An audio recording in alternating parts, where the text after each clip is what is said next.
You're listening to Music Tectonics.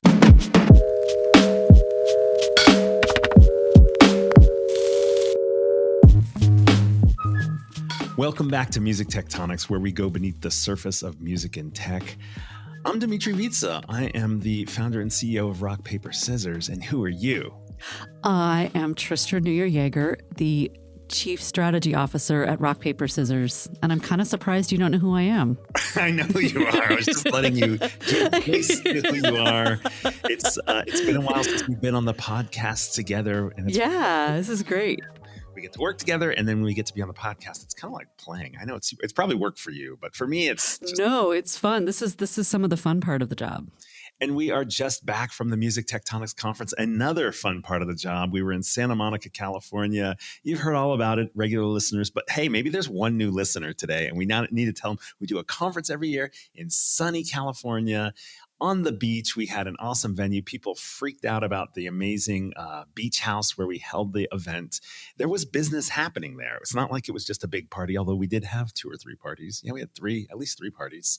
But we thought it would be fun if Tristra and I just talk a little bit about our experience at Music Tectonics. It's not going to be the same experience as everyone else that was there because we were running sessions and running around and having clients there and all that kind of stuff too. But it was great. We started off at the Carousel at Santa Monica Pier, as we always do with our Music Tech Carnival. And I have to say, Tristra, I think this year reached another level. There were more people there. I think people got what we were there to do. Yeah, it was the vibe was really great, and everyone was trying to talk to everyone else. So it was nice. It wasn't just like clusters of people who already knew each other, hanging out and enjoying the afternoon together. Everyone was going around and very purposefully introducing themselves and trying to find out who was there and meet new people. So it was a very warm and welcoming environment. I think you nailed it because I noticed some different energy there, and I thought it was just more people showed up to the first day this time. I think because we sort of went from being a one-day conference to saying, you know what, let's give you a little bit more on the day on the front and a little bit more on the day in the back. And now it really feels like it's a 3-day conference. And I think last year, those who came to the Carousel realized, no, this is the deal. This is the meat, like come here. It's kind of our startup day. We have a lot of demos from startups. All the people who competed in the Swimming with Narwhals competition, our music tech startup competition, plus our trade delegations from Korea and Norway, plus the finalists from the startup competition and a few others that were just like, wait, that's too cool. I need to be there for this stuff. We had a little AI alley too. We did. Yeah, this is the first time we did that, where we had a theme during the demos of some of the companies that are doing really cool stuff in AI. Companies like Daki and Decibel and Infinite Album and Melodia, which was super cool. And we had the big fluffy chairs. And the sound chairs. Sorry, this is for those of you who weren't there. There are these giant egg-shaped chairs that are all fur-lined on the inside, washable. They told me, I was like, I'm a mom. This is frightening to me. They're like, don't worry, you can take it all out and wash it. But these very cozy chairs, and they have these sort of surround sound experiences that were very, very fun. Solo Dome, they were called. They were one of our immersive experiences as well. But I think you're right. And it wasn't just that more people showed up for the opening Carousel party, the Quack Media Group opening party and the demos, but they were doing something different. They really did. There did seem like there was an energy where people were like, okay, this is our icebreaker to meet everybody. Let's go and meet everybody. So there was a lot of purpose, which was pretty awesome. Good point. I'm going to embarrass you a little bit, Dmitri, but I kind of think the founders and organizers of an event set the tone.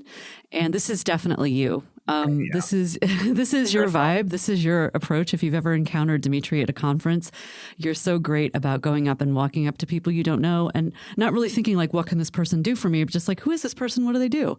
And so that kind of spirit of curiosity and friendliness has, I think, seeped into the entire event, if I can be so bold, which is great for someone like me who doesn't like to walk up to strangers, even though I really want to know what they're doing and who they are and what kind of crazy music tech stuff they're up to. I'm not embarrassed about that. I'm proud He's of blushing. If you could see him, ladies and gentlemen, you'd see he's blushing. My pants are blushing. That's kind of weird.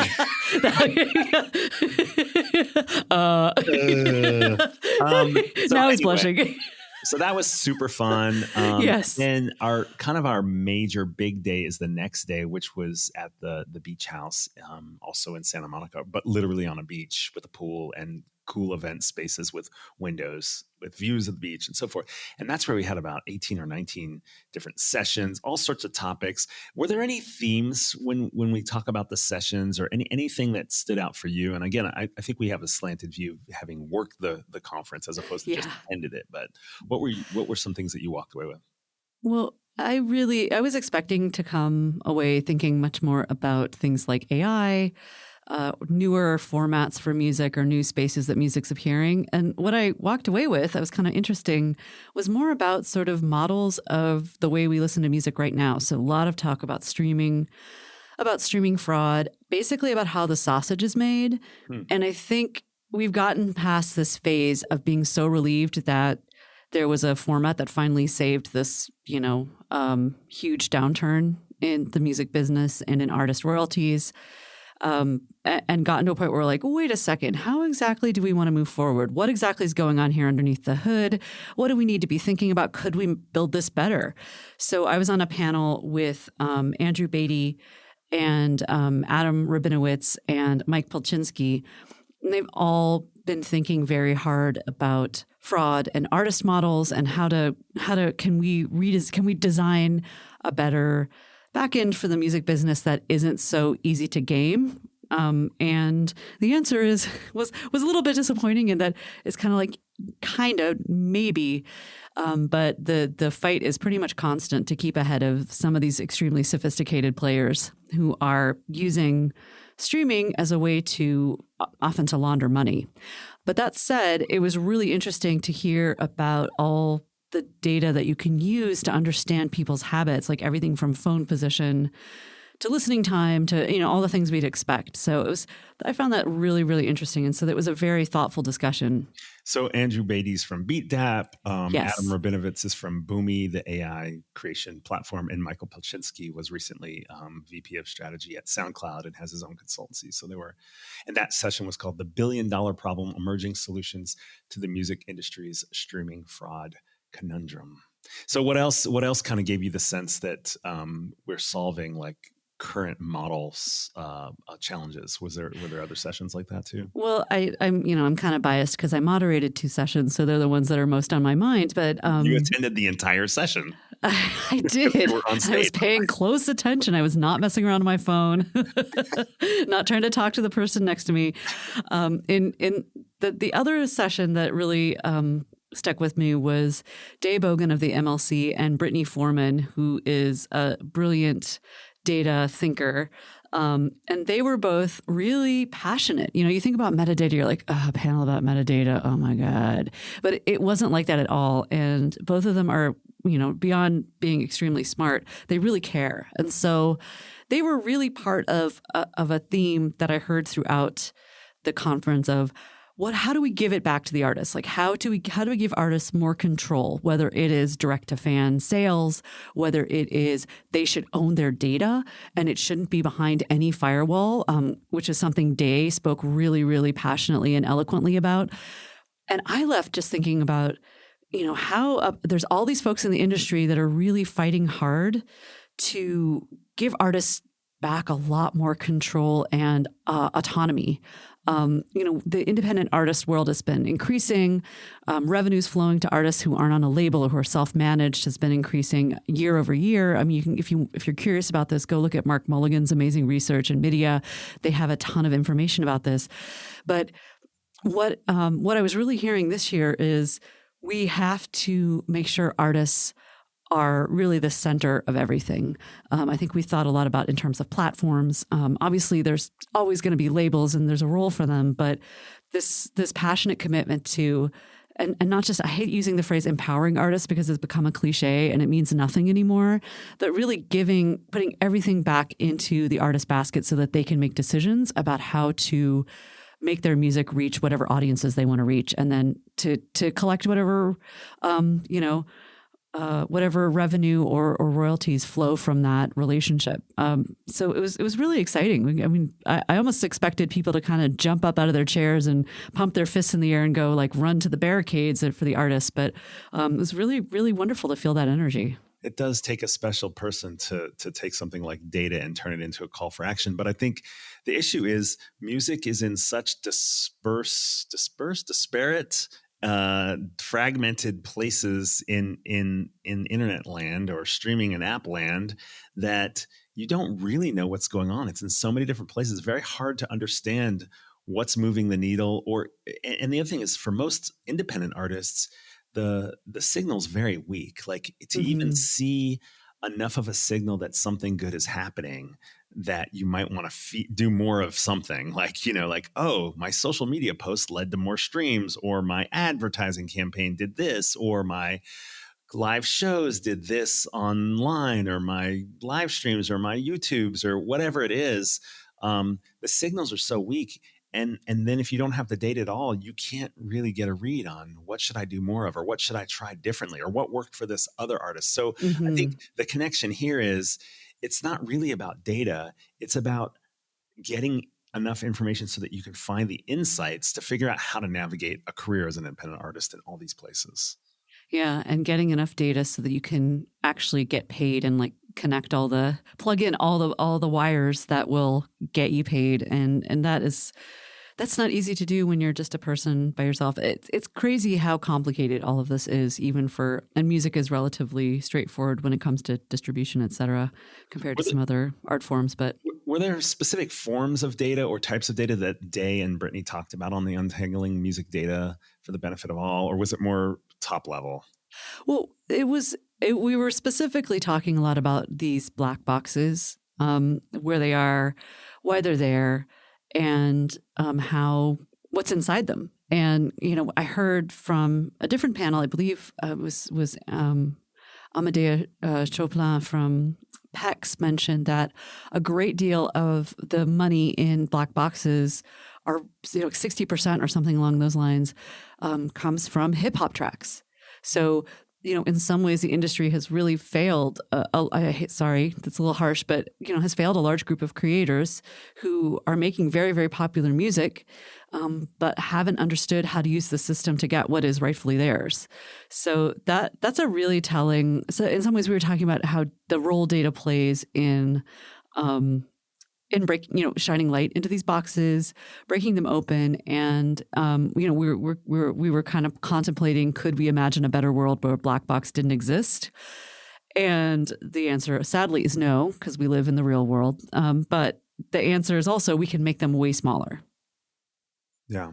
So that session that Amadea was on was illuminating artist deals. I know Peter Harvey from Roy-Fi was there. The artist Jay Monty was there. Salinas Barrington was there as well.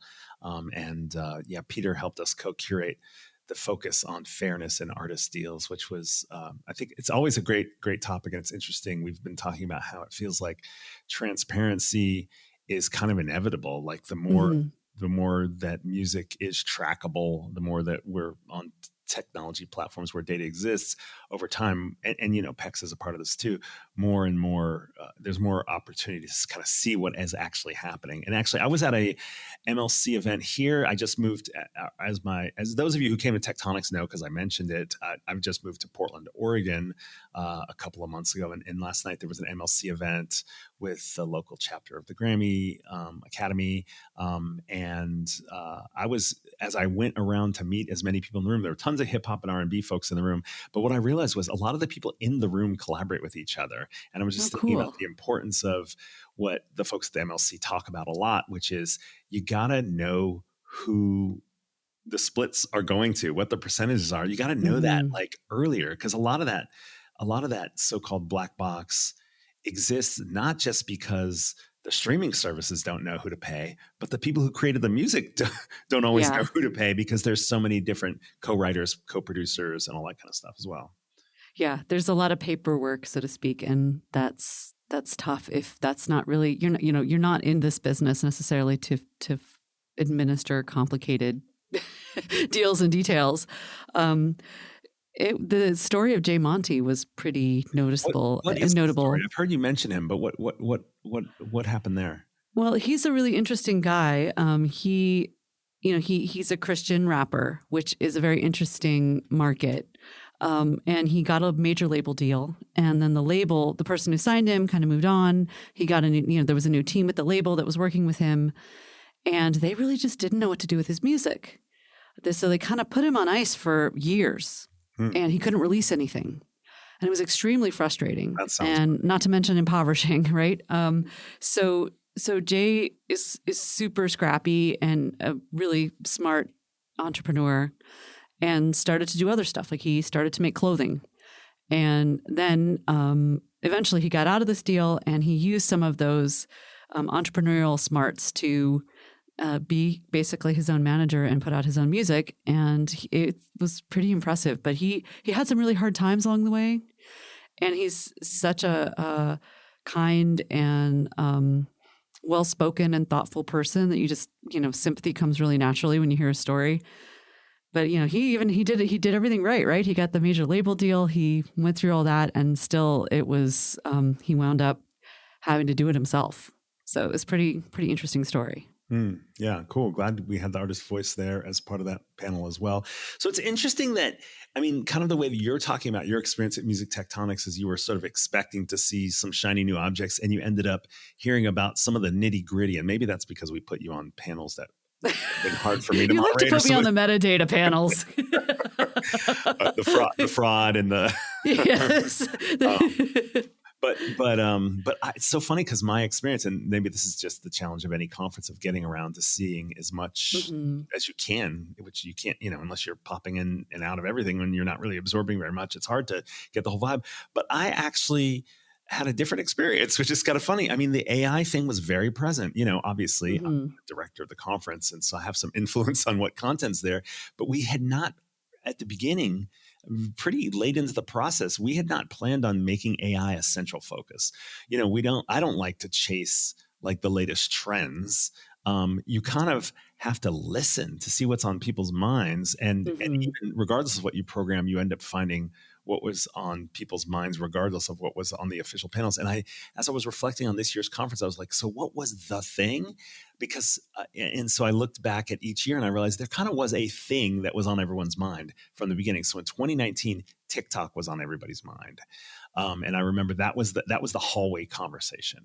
And then in 2020, obviously the pandemic hit, and live streaming was on everybody's mind. And there was everyone thought live streaming was here for good. And then an extra 400 live streaming platforms came into existence, and many of them disappeared. Yeah. And then the next year, 2021, I would say metaverse was the thing, because people went from, live streaming is so cool. And we saw the emergence of Roblox, but also other, Fortnite and music in Fortnite and things like that were happening as people had a little more bandwidth other than just turn on the camera and start shooting a home concert or something like that. Yeah. And then 2022, last year, was clearly NFTs. Web3, but really NFTs was the topic that, and yes. It was one of the topics that people either loved or loved to hate. Yeah. And so, even though not everyone was on board at the conference with it, it was on everybody's mind. And it felt very similar to the live streaming and metaverse things, where it was like really popping and then really declining quickly. And this year, it was definitely AI. Even the hallway conversations were frequently about kind of like, well, what should we do about AI? Or AI is changing everything in a good way, or AI is changing everything in a bad way. And so we obviously had in the end, we had several sessions. We had an AI demo thing where we got to see different companies. It was actually a kind of a reprise of a session we did in 2019 called AI's Got Talent. And the point in 2019 was like, so where are we with AI? Can AI really do these things? And honestly, compared to then, that stuff was very rudimentary back then. And what we have this year, obviously, is much more complex. So we had Docky and Decibel and Infinite Album and Melodia and Wave AI all do demos, which was super cool, and very different use cases. Like each one totally different. Wave AI actually wrote a song on the spot there, including lyrics. Amazing, which was pretty fun to see. Was the song good? It was really an artist tool. It wasn't like, hey, you can release this. But what I mean by that is like the lyrical component is pretty cool to see in action. It's fun to, where this AI tool is helping you write lyrics. And she showed how it could do kind of like genre-specific dialects and lyric writing, which is kind of cool. Oh, as that's well. interesting. Yeah, That's super interesting. You start changing the grammar to certain, English dialects, if you could call them that. And it follows along with you, it starts spitting back lyrics. And then, there was another session on, Music Meets AI, Navigating a Positive Future was one. And I feel like there was one other, how is AI transforming music?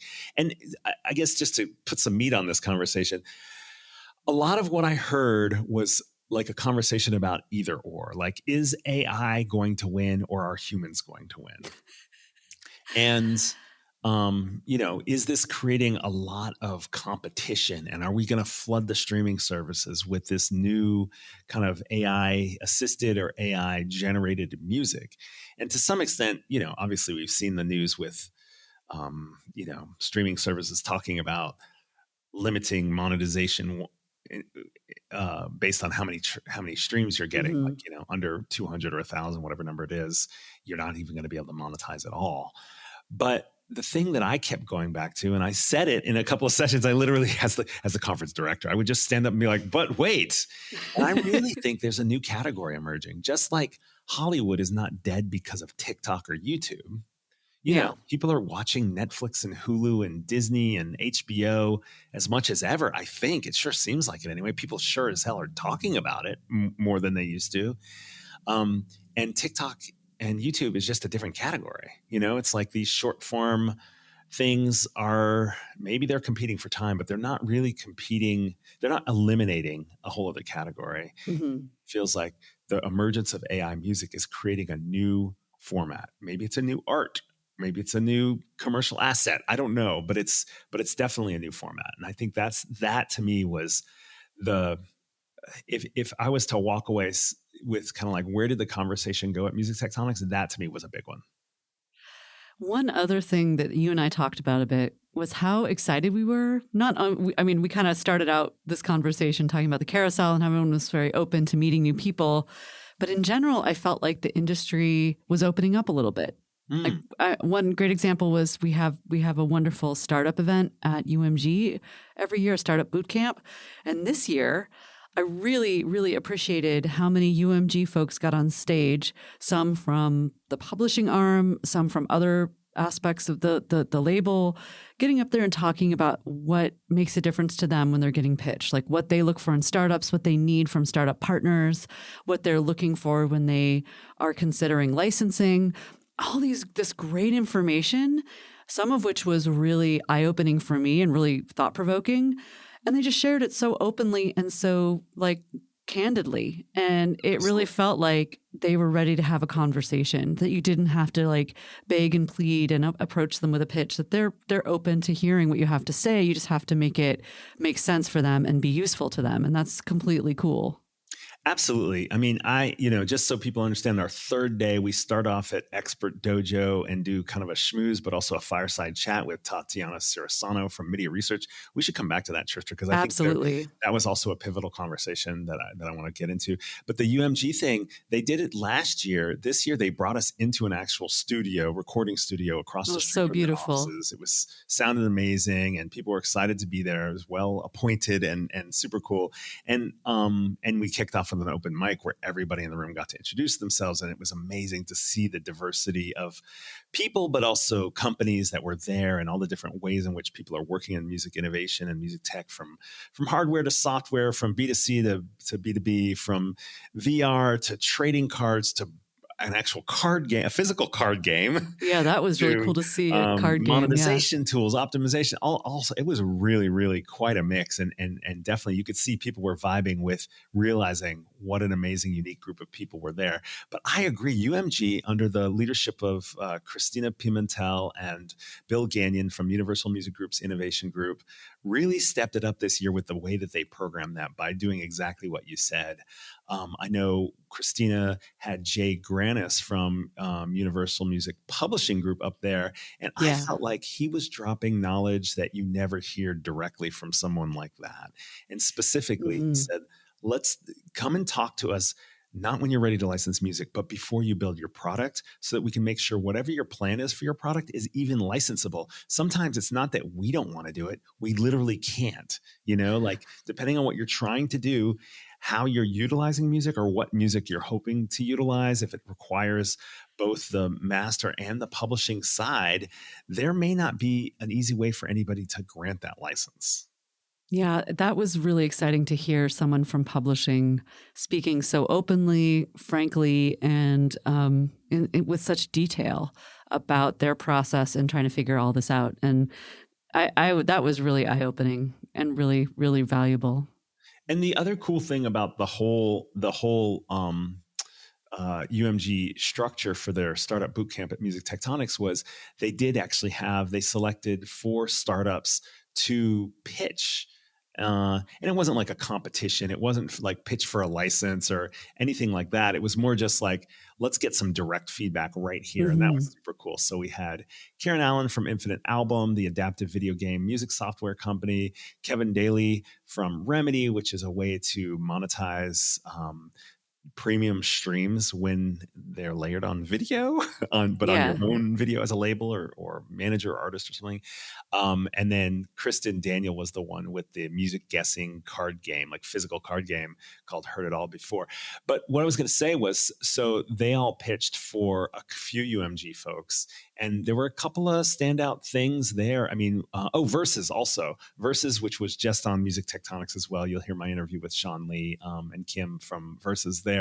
But Nils Koester, who's a senior director of digital strategy at UMG, pointed out, like when Versus was pitching, that if a virtual artist fan experience can't scale quickly and affordably, it's pretty much going to die before it even becomes a partnership with somebody like UMG or any other label. And so that was a really interesting thing. Luckily, Versus does have plans to create an engine that allows them to create these metaverse music making experiences with the flip of a switch, basically. But that was really great feedback.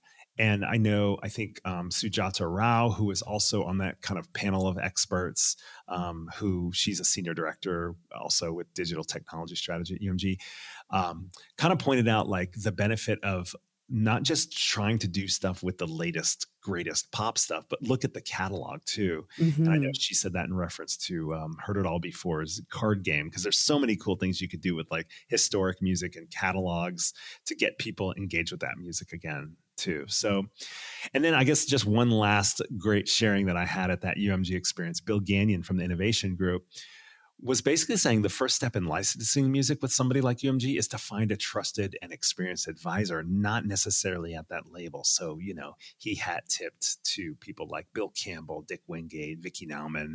These are people that have experience successfully licensing with major labels and other labels and publishers. And I thought that was really interesting that you'd have somebody from a label saying, well, there's people out there that will help walk you through all these steps of what you need to know so that by the time you show up at our door, we can tell you've already done the work. Yeah, that was a really interesting piece of advice, though it makes total sense. I mean, I would want someone to come to me with a well-articulated business model, with all of their ducks in a row so that I could really evaluate, will this work for us or not? Is it, you're doing yourself a disservice as a startup if you come in and you're just like, well, it's kind of like this thing where you do this thing, but like maybe you play which is the way I would probably pitch Bill. But, so it was really, really great to get. And also some of the pitches were fantastic and they were all different and they were all really, really educational. So if you have a startup, if you're thinking of having a startup and it's in music tech or related to music, you should definitely come next year and learn from both the people who are some of the big decision makers, but also from your peers, because some of them are a couple years ahead of you and they have some really good moves and chops, and you gotta check it out. Speaking of startups, we didn't even mention we had our winners announced. Oh, that's true. Competition. Oh my gosh, how silly! How do we forget our narwhals? Right, our narwhals, swimming with narwhals. So we should mention that the winner from the Judges' Choice Award was AUX, AUX, which is a really cool music creation and collaboration platform and is doing some really amazing stuff there. And then we had an Audience Choice Award, which is Real Count, which helps companies on the live side aggregate all the data around ticket sales. So it's kind of like what we were talking about with the data stuff earlier, when we were talking about Day and Britnee's panel, helping artists understand the power of data, how important it is for them to have access to the data. It's the same thing, but on the live side, and saying, hey, come to one place where you can get some transparency on how your concerts are doing. Because sometimes Diana Greenmore, who pitched, one of the co-founders who pitched for Real Count, said, you'll reach out to a promoter for a show and say, so how are ticket sales doing? And you won't get an answer. And one of the reasons you might not get an answer is because ticket sales are zero or very close to zero. Yeah. So, or they may not know, And as we say at Rock, Paper, Scissors, the second best answer is no. When pitching a journalist for some press coverage, it's similar with ticket sales. Like, the second best answer is to know that nothing has been sold, because at least then you know where you stand. If you get no answer, if you don't know how you're doing, you can't really take any action on it. So that's a really interesting one. And one cool thing that came out of that was we found out, actually, Tracy Maddox, who was one of the judges from Downtown Music, pointed out he remembered that she had said they were working on a seed round at our semifinal, which was an online pre-conference in September. But when she stood up on stage just a week ago at Tectonics, she said they had closed their seed round. And he was like, wait, that was really fast. That was like under 6 weeks. Wow. So they're making progress. There's clearly a need for what they're doing. So check out AUX and Real Count, the winners of the Swimming with Narwhal's Music Tech competition. And we kind of glazed over the fireside chat I did with Tatiana Sirasano. I'm curious, were there standout kind of conversations in there for you, Tristra, that, like we both said, when you're on stage, it's hard to absorb it all, but I was asking her questions and trying to get all the answers, but what stood out for you there? Well, I have to say I was busy doing some other things during that time, but Tatiana is always incredibly insightful. One thing that she said that really resonated with me was about the future fluidity of music, that we're not going to be looking at a set recorded track that you play it, and every single time you play it, it's going to sound the same. We're looking at a future that is interactive, where fan remixes are going to become sort of par for the course, where people are going to want to mess around with music, and we're going to have to find some ways to do this and it's not even about licensing. I mean, in the business, we often focus on licensing, but like I was just thinking today, FKA Twigs, for instance, a bunch of her music was leaked, like demos and rough mixes and things like that. And she's like, forget it, back to the drawing board. I'm not going to work on those songs anymore. What that says to me is that control is key for artists, right? You don't want your creative... You want to control your creative process. And if you extend that to fans, you're going to have to think really carefully about, what do I want them to have access to and be able to do? And what do I want to keep for myself? And there's going to be people who are wide open and just like, go for it. I don't care. Here are the stems, go nuts. And there's going to be some people who are like, yeah, I'll let you do this tiny little thing, but I'm not going to let you do anything else. Or I'm not even going to, this isn't a game I want to play. So it's going to be interesting to see how that more fluid musical model is going to impact both what artists do and how fans interact with artists. Kind of on a related note, she also talked about kind of seeing music creators start to adopt the model similar to what some athletes and sports celebrities have adopted, where what is the cleats or the shoes or the jersey that represents an artist that you're actually selling? In a sense, you're selling it to aspirational athletes as well. That musicians may start to come up with products relevant to music that they can sell to fans who are also making music, So what are the cleats of music making that a legit artist that has a fan base can sell to their fans to make music as well? Here are all my settings in this one particular. It could be settings. It could be stems. It could be plugins. Yeah. It could be physical gear too. But just the idea to think in terms of, and this, I know it's really hard for artists who lived pre-streaming and are still making music and trying to make a living to say, well, the streaming of your music is now kind of a vibe creation tool. Like you're building community, you're giving people something. It's a freemium thing. Like, yeah, you get paid a little bit for streams, but really what you're doing is you're getting into people's brains, and then they're becoming hooked on you, your music, your creativity, your aesthetic, your philosophy. And what else are you going to be able to sell them, or how else are they going to engage in a way that creates monetary value for you, which is, it's hard. Yeah. Well, it's an interesting time right now because you're right. Streaming has become a bit of a loss leader. And I mean, for individual artists, and what's the premium product? Like you said, if streaming is like the tomatoes at your farm stand, like where's the super expensive, like, I don't know, shallots and I love this like such question, Tristra. Like not shallots wouldn't necessarily, but what is the premium product? That feels like it could be a whole conference of its own, right? Oh, like, absolutely. Absolutely. I mean, her whole talk was called, was basically about the post-streaming era, which Mark Mulligan from MIDI Research kind of laid out during our pre-conference in September. But I think like that's the next level, is sort of like, okay, so what does it look like to create music in a future post-streaming model? How do people engage with it, and how do people monetize it? How are people incentivized to create it and do it? But also, I mean, the other piece of it, that's kind of like on the celebrity artist that really builds a massive following level. The flip side is all the creativity by the masses, like where everyone's making music, where we finally got AI and other tools and technology that feel like what the iPhone and Instagram did for photography is finally starting to happen for music.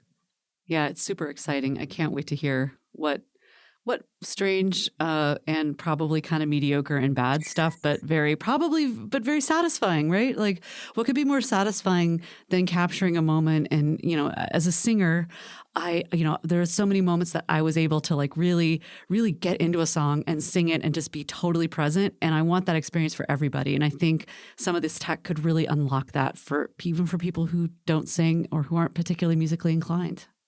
I have to share one more. I know we're wrapping up here, but I have to share one more kernel I got from Tatiana's fireside chat, where she distinguished between artist fans and music fans. Not that they're always separate, but we were talking. I asked her about super fandom, because there's certain reports in the media that would make you think that super fandom either has or will save the music industry in some way, or grow the music industry.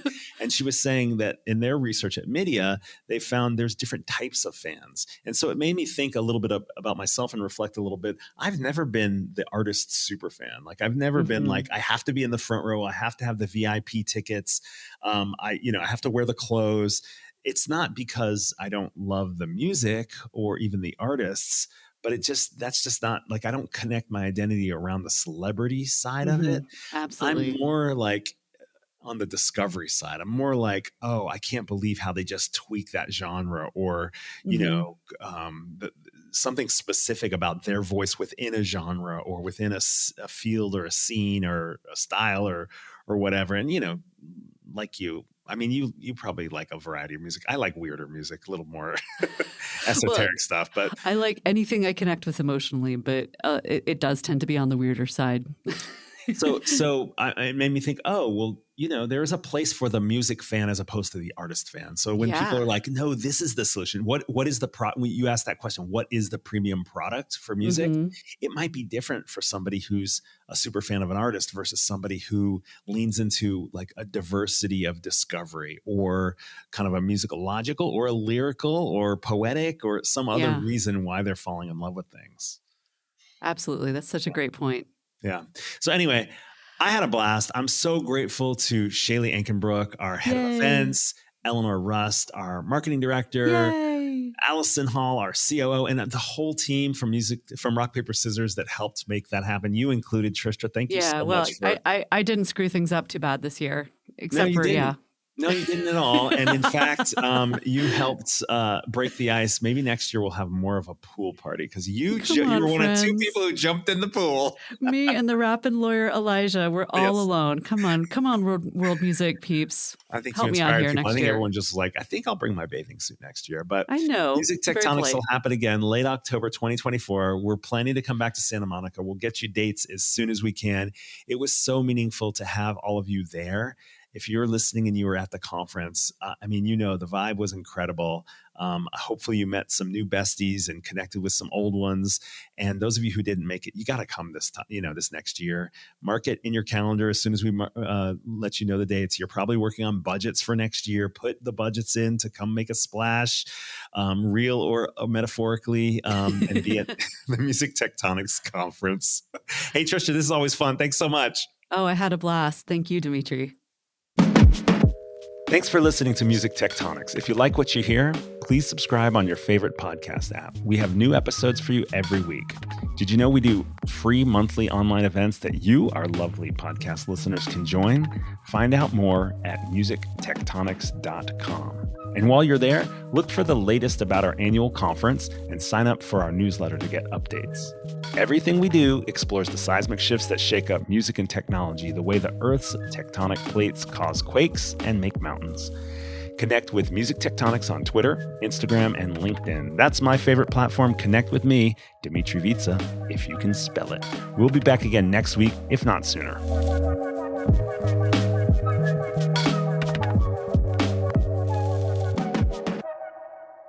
You're listening to Music Tectonics.